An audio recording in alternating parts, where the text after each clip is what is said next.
Hindi, kasi time na yung boss talagang nakwento lang namin. Nasa squadron area talaga kami boss nakatira. Ng rights lang. So bilang kami, gusto rin namin magkaroon ng sarili talaga. Sa takot, syempre, na yung monthly. So time na nakita niya na nandyan na talaga, wala na akong magawa. Huwag kang matakot mangarap. Tuloy-tuloy mo lang. Huwag kang hihinto. Kahit pagod ka na, tutuloy mo pa rin. Kasi pag huminto ka, hanggang doon ka na lang. Kaya dapat tumuloy-tuloy ka lang hanggang marating mo yung pangarap mo. Kahit na-start lang sa small business. Huwag kang hihinto. Kung sakali man.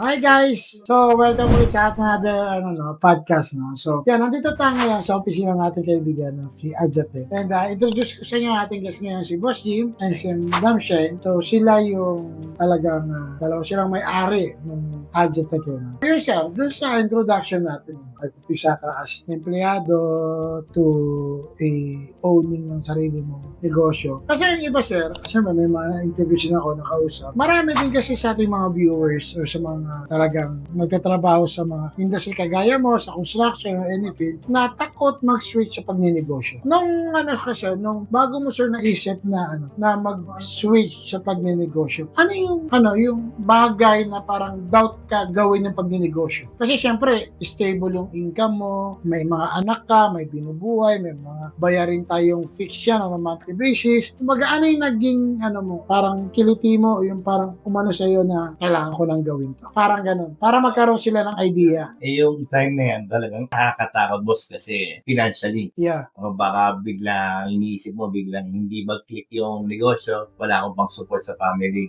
monthly. So, nung time na yan, talagang nag-usap mo na kami talaga mag-asawa. Kaya habang ginagawa niya yung documentation ng mga permit, andyan ako nag-work muna. So, nung time na nag-decided na kami, saka kami nag-go, yun na kailangan lang siguro isipin natin yung futures ng mga anak natin.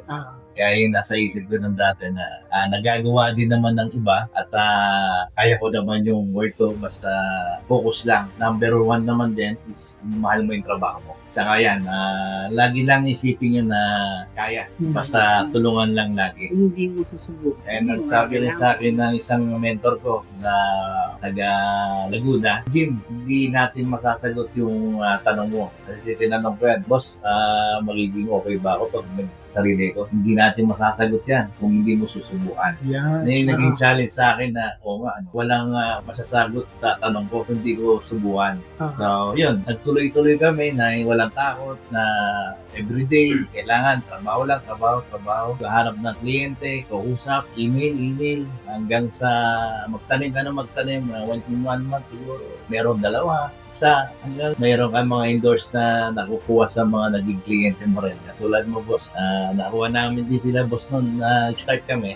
From Facebook, boss, doon tayo nakita. Kilala. Yan. Sa Facebook na, maganda rin yung Facebook dahil yan, maraming gumagamit. Yun nga lang, maraming kalaban. Kailangan mo lang ng konting okay na yung konting kita. Huwag lang masyado para tuloy-tuloy yung negosyo. Pero brief history lang kung paano kami nagkilala ni Boss. Yun nga, ako kasi nung trabaho kay Daddy, ako yung tagahanap ng mga suppliers, gagawa. So, I came up on Sir Jim sa Facebook, usap, ganyan. Honestly speaking, from where they are right now, pakalayo na.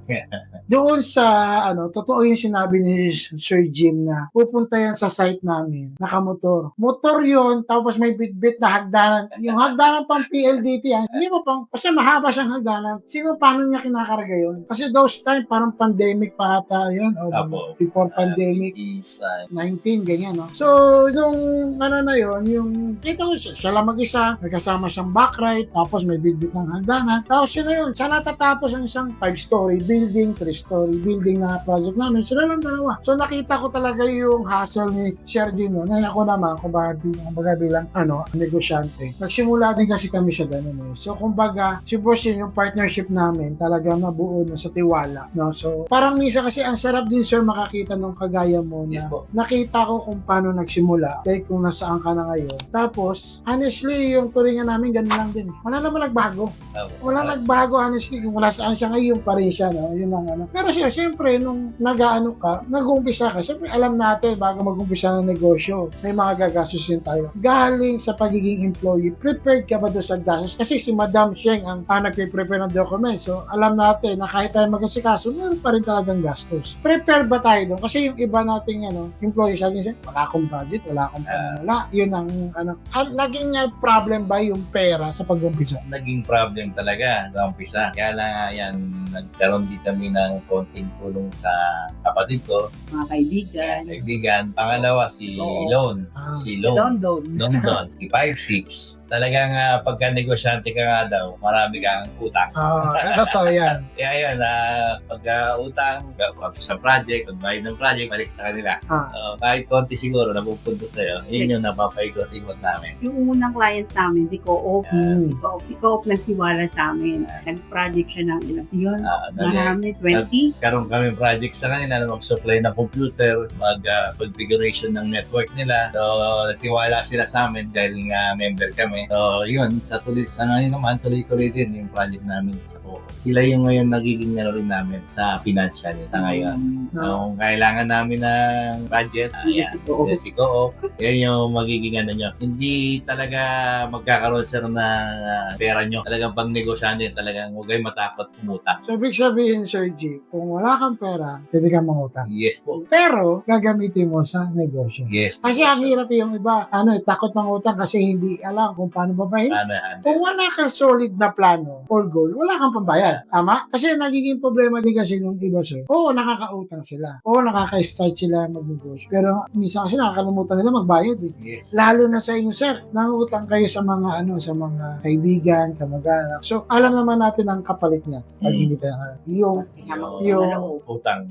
Yan ang mahirap eh. Ayun, hindi na babayaran. Honestly ako, sir, dating sa utang na loob, yan ang yan ang walang bayad. Kahit alam mong bayad ka na physically sa pera inutang mo, hindi pa din eh. Pero ako naman, sir, may mga utang na loob din naman ako sa ibang tao. Pero, pag nakabayad ako, bayad na ako sa utang ko. Pero yung pasasalamat, lifetime ko rin bibigay yan. Pero, hindi ko dadalingan na parang, na parang utang na loob na pag ikaw lumapit. Kasi may mga times din naman na kahit nagsimula tayo, nabibitin pa rin tayo. Kasi minsan, in-expect na pinahiraman natin na dahil di ka man lalaki, kundi dahil sa akin.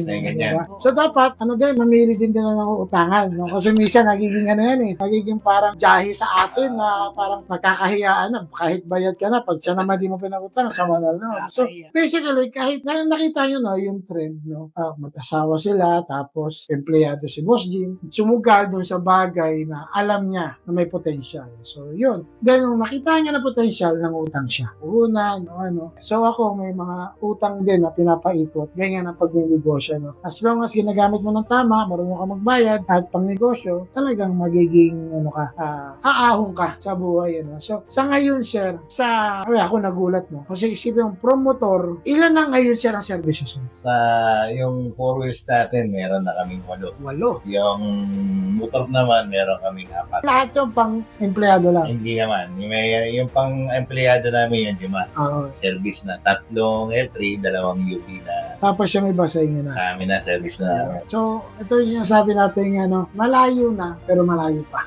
Parang gano'n na, Nakakatuwa lang kasi nakita ko talaga yung history ni Sir kung paano nagsimula. And, sir, during those days na, syempre, gusto naman natin makita paano kayo nakakabayad. Kasi yung first project nyo with the Co-op, ibig sabihin, yung ibang takot, kumbaga, kikita ka naman eh. Yes, diba? Lalo na sa aming mga nangungontrata, marami rin gustong pumasok sa pangungontrata. Dahil, paano puhunan, ang kliyente ho magbabayad, no? Basta marunong ko lang magpaikot ng pera ng kliyente, makakakuha ko ulit ng bagong project, no? Doon naman, sir, sa after ng Co-op, ano naman yung na-establish natin? Ano na yung nagkaroon ka doon? Sa ngayon, nagkakaroon na sila ng tiwala sa amin na, yun nga, nakakautang na kami mas malaki, hindi katulad dati. Dati kasi nung nag-start kami sa kanila, nagtiwala sila na wala kaming, nagbigay sila agad ng payment, full payment. Binayaran kami agad. Kaya no worry kami sa, teka, Saan babayaran dyan? bayad agad tayo. Tabusin natin. So, noong time na yun, talagang swerte naman, hindi kami nagano sa financial dahil nga full payment agad. Si Coop ngayon nakakapagbigay sa amin ngayon ng malaki-laki na puhunan. So, yun lang. After ng puhunan, balik lang. Ikot lang. Ano talaga, sir? Alam mo pa, kung may will ka talaga, may way talaga eh. Mahahanapan mo. Minsan, nakala mo wala nang solusyon, pero kung talagang desidido ka, makikita mo yung solusyon. Di ba? Pero, yeah, madam, nung magsisimula itong hindi rin karaniwang nakikita parang behind the scene, na meron kaming asawang supportive, na sumusuporta. Yun yung tawag natin kabaliwan namin mga negosyante. Di ba? Kasi kumbaga, ang hirap kasi makakuha ng kapartner na iintindi ng trabaho, pag negosyo, wala nang time yan. Let's admit, di ba? Nang panahon nag-umpisa si Boss Jim, wala. Ano yung naging contractor si Boss Jim? Ano yung naging challenges mo kung compare siya nagtrabaho siya? Kasi alam mo, 5 o'clock, uuwi na siya. Dati. Eh ngayon, ma'am, nung nag-umpisa kayo, anong nabuo sa inyong bago? Kasi before, sir, bago kami mag-start, meron na kami negosyo na, kami dalawa lang. Nung online, di pa uso online, nag-online na ako. Tapos sa trabaho, nagtitinda siya, yung mga paninda, bibiling ko, tapos papatinda ko sa kanya. Nagagalit kasi minsan make-up, lipstick, gano'n, nagagalit. Divisoria, Baklaran. Bili namin mga bag. Ako kasi sa team leader, siyempre, dyan yung mga lalapit sa employee bago para makakuha ng lakad na malapit lang, pili ka muna. So, yun, pagdating naman ng mga Christmas, yung mga exchange gift, sabi ko, sa akin tayo bumili. Para wala na kayo. Kaya yung time na yan, talagang negosyante na kami kahit maliit. Titinda kami sa doon. Tapos yung sinabi niya sa akin, sir, na kaya ko na magsulong. Sabi ko talaga, anong gagawin? Sabi niya, uwa ka ng permit. Di ba hinahanap ni Co-op permit? Kailangan ng resibo. Pero sabi, saan ako pupunta? Hanapin mo kung saan mag-umpisa ka sa DTI. Ang inuna ko, barangay. Hindi pala una yung barangay, dapat pala DTI muna kasi yung pangalan ko, di ba? Yun, tapos yun, inano ko yun, inisa-isa ko hanggang nakarating ako ng BIR. Pagdating sa BIR, nagkaroon ako kakilala. Tinuruan niya ako, etong gawin mo, etong ganito. Punta ka sa mayors, ganito. Tilakad ko. Tapos pag uwi ko sa bahay, gabi na. Eto, natutulog na, nagagalit ako kasi hindi mo man lang ako sinundo, ang layo ko, sa Bulacan ako, tapos ikaw nasa Quezon City, sabi ko, umiiyak ako, sabi ko, yung ibang mga asawa, nagpapamanicure, ako, naglalakad ako ng permit, gumagano'n ako. As di sabi niya sa akin, hindi ka naman nagano sa akin, nakatulog ako, hindi ko nakita, nagtumatawag ka, grabe. Sabi ko, nung nakuha ko ng permit, sabi niya, galit pa siya sa akin, lahat, kinano mo na, bakit mo kinuha yung permit, kaya mo pa na, pa ako, employed pa ako, baka kasuhan ako, gumagano'n siya. Sabi ko, hindi mag-resign ka na, sabi ko sa kanya. Kaya yun, pinupush ko na siya mag-resign kasi nag-start na nga ako, nakakuha na ako ng permit. Ang bilis ko nakuha ng permit kasi nga talagang sinuyod ko yung isang araw na yun, matapos ko. Kumbaga, sir, ginusto mo eh. Oo, ganun nga. Alam mo, sir, yung word na yung sinasabi na kung hindi mo susubukan, hindi mo malalaman. Dahil ko sinasabi sa kanya yan, sabi niya, nagagalit siya sa akin na sabi niya, bakit ako kumuha ng permit? Sabi ko, kung hindi mo susubukan, hindi mo malalaman. Ginaganon ko. Yung dala-dala ko na yung mga papel ko. Kasi ikaw, Boston, dahil nga sa may mga monthly, motor ko, mga bata, mga pagkain. Tapos hindi niya pa alam, sir. Hindi niya alam pa na kumuha ko ng bahay. Kasi di ba dati nagbabayad ako ng motor niya. Pagka nagdadaan ako sa mga may nagbibigay ng plan, syempre pangarap ko bilang babaeng asawa. Gusto ko rin magkabahay. Ihipon-ipon niya. Nakahanap ako ng Tapos sabi ko sa kanya, hinanapan ako ng developer ng documents. Wala akong documents kasi asawa lang ako sa bahay lang. Dad, sabi ko, kailangan mo na ng documents. Nagulat siya, ha? Saan yan? Hindi mo ba alam siya? Sabi ko sa kanya, sa tingin mo ba? Yung kinakain natin pang-Jollibee araw-araw, ano mo ng buwan kung ilan yun? Ayun yung cost ng bahay. Hindi tayo kakain na gano'n. Gumagano'n siya sa akin. Nagulat na lang siya. Tapos kala ko nagagalit. Sabi niya, withdrawing daw namin kasi negosyo na lang daw namin. Sabi ko, hindi na ito pwede. Tapos pinuntahan namin, nakita yung, ito ba yun? Sige, tuloy muna. Humanap pa. Inner lang kami dati. Hinanap niya pa yung corner lot. Iba pa. Oo. Gusto niya pa yung mas mahal. Hindi, kasi time na yung boss talagang nakwento lang namin. Nasa squadron area talaga kami boss nakatira. Ng rights lang. So, bilang kami, gusto rin namin magkaroon ng sarili talaga. Sa takot, syempre, na yung monthly. No, time na nakita niya na dyan na talaga, wala lang akong magawa. Sige, wala tayo magagawa dyan. Try na natin. Nag-uumpisa na kami. Nag-resign na siya. Wala pa kami kliyente. Nagano po, paano tayo makakakliyente? Sakto si Co-op na ngailangan. Dati kasi, technical lang kailangan ni Co-op yung nagtag-aayos ng mga computer. Siya tinatawag. Nung naalala si Jim na, tawagan ako. Cheng, kailangan namin ng mga computer. Supply mo kami. Di nagtatakot ako kasi ilang piraso yung kailangan niya. Magkano isang computer set? Wala, sabi ko, paano Pingnan tumawag, sabi ko, sige, babayaran ko, total mo magkano, tapos resibuhan mo kami, bibigyan kita ng pambili. Ayun, kinuha ko dito. Kasi ako yung unang member ng Co-op sir eh. Bago siya. Ngayon lang siya nagpa-member nung na lumalaki na. Sobrang tiwala na ni Co-op sa amin. Nakikita kung paano kami nag-umpisa rin. Sila rin ng saksi sa amin. Sabi nila sa amin, sige, utangin mo hanggang magkano, eto, hanggang dito ka sa M, sabi niya sa akin, lahat ng kailanganin ko, kahit ano, basta, dito si Koo, tutulungan ka namin. Basta yung wag mo aalisin negosyo lang tayo hindi ka po pwedeng umutang sa amin para sa birthday lang. Yun yung pinano sa, tuloy kami na Koo, hanggang ngayon si Koo. Pero kung makikita nyo guys, share ko lang yung kung i-detail natin yung naging role naman ni Madam sa kanilang buhay. Kasi nabanggit ni Madam na, anong gagawin ko? Housewife lang ako, wala akong alam. Pero doon mo kasi malalabas yung willingness mo na matututo kayo na. Marami kasi babae din ngayon na takot. Kasi nga, ang alam nila, as role ng babae is hanggang bahay. Marami hanggang ngayon, nadala pa rin natin yung ganyang mindset na babae ay sa bahay lang. Pero hindi natin alam na meron pala yung bawat isa o asawa ay may mga talento or galing. Kagaya niyan, sabi ni Madam Sheng, pag-isa niyang inasikaso. Talagang asikaso mo yan, wala kang alam. Pero wag kang uuwi na wala kang alam. Alam mo siya, maring hindi mo matapos in one day. Pero magugulat ka. Alam mo na yung gagawin mo. Yun yung maganda Tapos yun, umiiyak pa si Ma'am Jan. Sabi niya, yung iba, nagpa-parlor. Pero honestly, Ma'am, with Bintia, mag-asawa. Pero sa ngayon, ma'am, sa estado nyo, masasabi ko naman na anytime you want. Pwede na siya. Diba? Any pampaganda na gusto mo. Ibig sabihin talaga siya. Tapos, ma'am, sinabi mo rin na yung gusto ko naman, lahat naman tayo pangarap natin magkabahay, negosyo. Kaya nakakatuwa lang din na ganun din kasi kami mami na pag may gusto kami, parang hindi mo kasi magagawa ng paraan yung isang bagay na wala pa Kagaya niyan, si Madam, kumuha ng bahay, sir, hindi mo alam. Ikaw bilang lalaki, sige na nga. Kasi gusto rin mo, hindi man kami nagsasalita mga lalaki, pero gusto rin namin yan. Yes, para sa inyo, diba? Para sa pamilya natin. Kaya, nakita mo ma'am, talagang mas lalong naging busy si Sir Jim ng mga panahong nandiyan na yung bahay niya. Pero, at least, ma'am, nakikita natin na yung tinatrabaho yung parehas para sa iyo. Yung kasi ang yung ating pinakamagandang istorya doon na huwag ka matakot mag-try. Kung dalawa kayo, talagang magtatalo kayo. Dating sa decision, finances, diba? Anong gagasusin, anong uunahin. As long as kakasundo talaga kayo, talagang ma-achieve niya. No? So, maaaring, hindi ko rin naman pwede sabihin na late tayo nagsimula. Pero at the end of the day, kahit pa paano, yung mga pinapangarap natin na atin natin.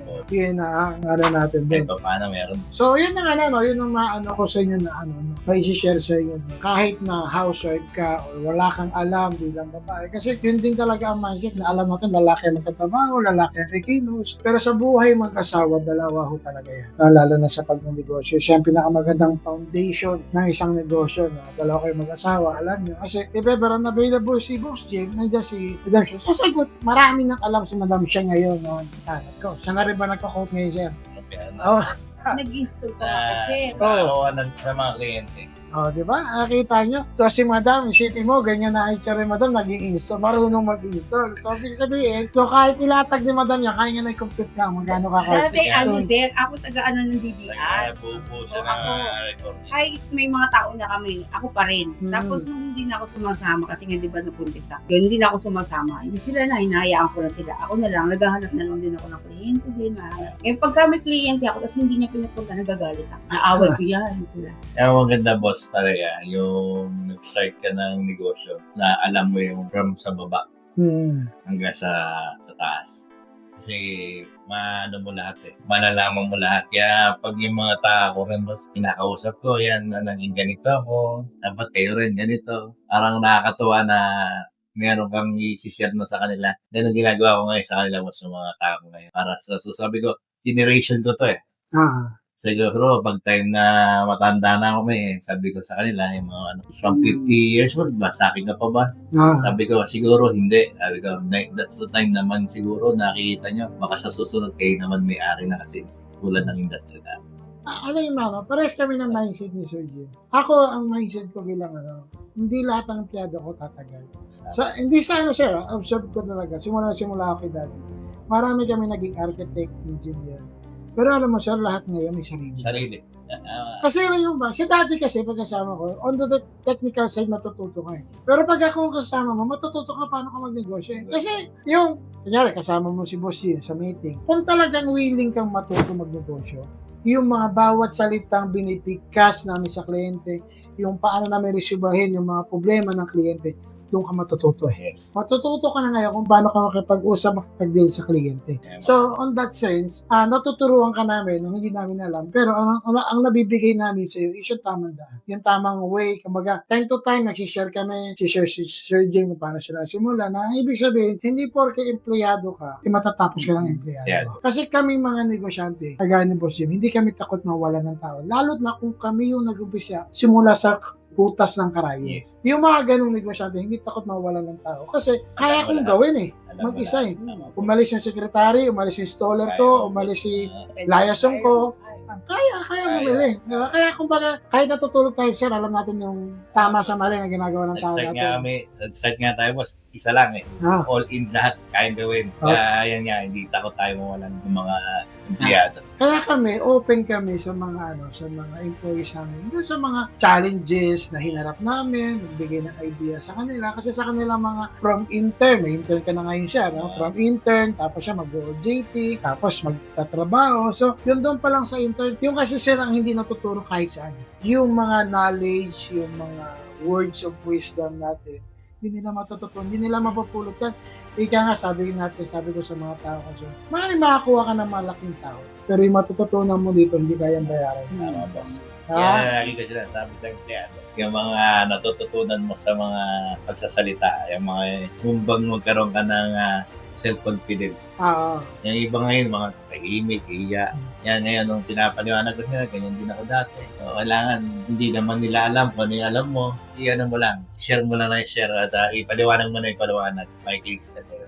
Saka napakalaki ng sir, ng network, napakalaki ng market natin para, alam mo yun, para pag-isipan natin yung isa na, para kasi, hindi, agawin mo. Dami mga iba dyan. Hayaan mo, kaysa magkasamahan tayo ng loob, sa'yo na, parang gano'n, di ba? Kasi alam natin sa sarili natin, Diyos ko, nag-umpisa nga kami sa wala, ngayong meron kami, mawalan ako na isang kliyente, takot pa ba? Hindi na.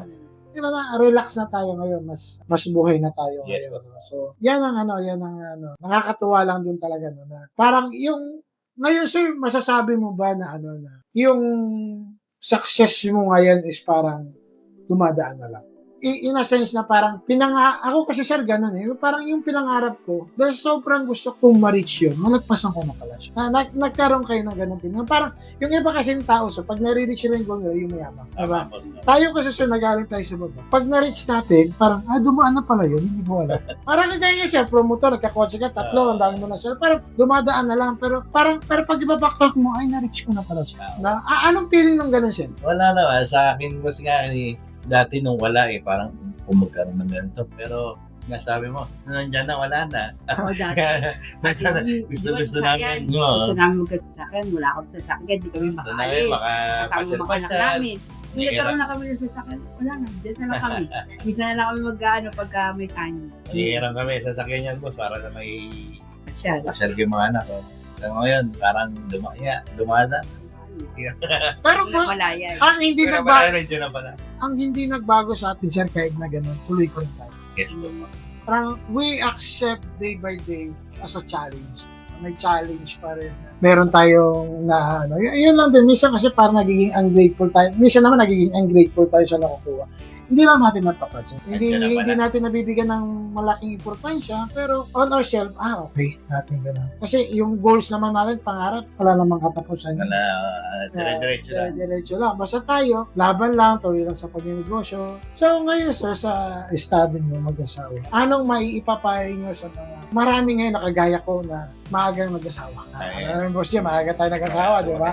Yung sa mga younger generations, no? Biglang nag-asawa, lalaki tatrabaho, si misis sa bahay, kasi nga, wala magbabantay, hindi afford magkatulong. Anong may papayo natin sa kanila para ma-escape sila doon sa gano'n? Sa pag-aasawa ng mga gatero. Yung sa katulad namin na maaga nag-asawa, may time talaga na may mag-iwalay, may ganyan. Kaya lang, pagdating na pag tumatanda, andyan yung may age na nag-iisip ka na ng pangnegosyo, may age na dadating na iniisip mo na yung anak mo. So, kayo matakot na tawag dito. Mag-try. Lalo na yan, boss na sa negosyo, huwag lang sasabayan ng sugal, bisyo, tsaka konting papay issues. Yan, tuloy-tuloy lang, huwag matakot. Sa mga Pangarap maaga na. naman nag-asawa at hindi pa nag-aasawa sa akin, lalo sa mga anak mo sa atin, no? Sa amin naman, mga magulang na mga sa anak, habang may nagpapaaral at merong negosyo si nanay, tatay, mag-aaral na mag-aaral. Kasi, yun nga, nadaanan natin, boss, from mahirap dun sa, nag-start sa, wala talaga. So, ngayon, kahit pa siguro yung generation na magiging anak natin, dahil nagkaroon na tayo kahit konti, nagkaroon na sila ng konting, andyan na yung puhunan, eto na, papalakihin mo na lang. Ituloy mo. Yan, yun din payo ko sa mga may mga negosyanteng ama, tatay, anak na kunin din yung magiging ng tatay. Kumbaga generation nyo. Huwag lalayo sa ibang course. Yun ang payo ko lalo sa anak ko. Sabi ko, kunin mo to kasi in time, ikaw na. Wala na yung mga wala na yung time na dati kami nag-start sa wala kami nakuha sa hindi naman sa wala kami nakuha sa magulang na naging start namin from ditong business. Sabi ko nga, ito na yung start, ikaw na lang magpapalago pag wala na kami. Pagdating na matatandaan na tayo. Ma'am, madam, sa mga asawang babae. Huwag kayong mag-worry kasi pagdating ng time na ikaw naman, lahat ang gusto mo makukuha mo na. Pero sa ngayon, huwag kang matakot mangarap. Ituloy-tuloy mo lang, huwag kang hihinto. Kahit pagod ka na, tutuloy mo pa rin. Kasi pag huminto ka, hanggang doon ka na lang. Kaya dapat tumuloy-tuloy ka lang hanggang marating mo yung pangarap ninyo Kahit mag-asawa. na-start lang sa small business. Huwag kang hihinto. Kung sakali man feeling mo, down ka na, lumubog ka na, ahon ka ulit, tayo ka lang, tayo. Kasi marami pa rin taong tutulong. Hindi lang isang taong tutulong sa'yo, marami. Kung isang kaibigan mo, magulang mo, kapatid mo, mga ibang tao, tutulungan ka niyan para tumayo ulit. Meron din sa akin po nagsabi, andyan si KKKK. Kapatid, kapamilya, kapitbahay, kamag-anak. Yan yung unang tutulong sa negosyo. Yan sabi sa akin. Huwag ka matakot na mag-start ng negosyo. Andyan sila sa support sa lahat ng Kahit na, alam mo minsan yan, sir, yung pag nagtitinda ka lang, akala mo, binibili sila dahil gusto nila yung product. Actually, gusto lang nila tulungan ka. Hindi yung bumibili Hindi yung para mga kapatid gusto mo, nila. bibili lang ng item mo na isa at maubos lang yung pinapaninda mo. Ayan dyan, huwag kang matakot na hindi mabebenta. Yung pag-offer mo lang tapos tatanggihan ka, okay lang yan. Lipat ka ulit sa kabila. Try mo ulit. Yun yung Minsan mindset namin dati. gano'n kami, pag nag-aalo kami, pag ayaw mo, minsan nilalatag na namin sa labas, ayaw pa rin. Tutulak namin sige, nabili mo na to, gano'n mo na. Para subok lang ng subok hanggang marating mo yung pangarap na gusto mo. Kaya yung time na dating hindi mo kaya magpapalo, kahit magpalinis ng kuko, hindi mo magawa, nakakaingit yun. Pero ngayon, kaya ko na. Tumatakas na lang ako sa kanya. Magpapaparlor na ako. Pero pa rin kahit pa paano, wais na tayo. Hindi na yung gastos dito, gastos. Kailangan na medyo rin sa pera. Kahit na masabihin natin na okay na tayo sa natin, kailangan konting tipid. Ubus at maubos na. Kapag hindi iningatan. Pero meron tayo na unspoken word sa buhay mag-asawang magnenegosyo is tiwala. Yes. Yan ang nane-neglect na salita, pero given na ginagawa.